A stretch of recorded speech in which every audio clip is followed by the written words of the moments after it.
Good evening everyone. আজকে রবীন্দ্র জয়ন্তীর সবাইকে অনেক অনেক শুভেচ্ছা। ছোট থেকে বড় হয়েছি, যত একটা একটা করে পড়াশোনার ধাপ পেরিয়েছি তত যেন রবীন্দ্র জয়ন্তী সেলিব্রেশনটা অন্যরকম হয়ে গেছে। স্কুলে একরকম ছিল, কলেজে একরকম ছিল, ইউনিভার্সিটিতে আর একরকম। সেসব স্মৃতি যেন এখন ম্লান হয়ে যাচ্ছে। তবে বাঙালি হয়ে যে রবীন্দ্র জয়ন্তী সেলিব্রেশন করব না, এটা তো হতে পারে না। তবে আজকে এই গল্পগুচ্ছ দিয়ে আমি আমার রবীন্দ্র জয়ন্তীটা সেলিব্রেট করেছি। কবিগুরুর কবিতায়, গল্পে, সব কিছুতেই প্রকৃতির প্রতি তার যে একটা প্রেম ভালোবাসা ছিল, তার পরিচয় তো আমরা পেয়েছি। যারা যারা রবীন্দ্রনাথ ঠাকুরের লেখা পড়তে ভালোবাসে তারা তো জানোই সেটা।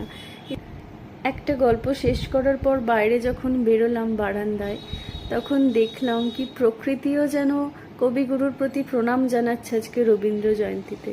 তো সেই একটা ওয়েদার, সেই একটা পরিবেশ, প্রকৃতির একটা সৌন্দর্য, সেটা তোমাদের সঙ্গে শেয়ার না করে পারলাম না। আজকে সারাদিন প্রচণ্ড গরম ছিল, সেটা তোমরাও জানো, কিন্তু বিকেলবেলা যে ওয়েদারটা এইরকমভাবে চেঞ্জ হয়ে যাবে, এত সুন্দর একটা প্রকৃতির সৌন্দর্য আমরা দেখতে পাবো, সেটা তো জাস্ট অবাক করার মতো।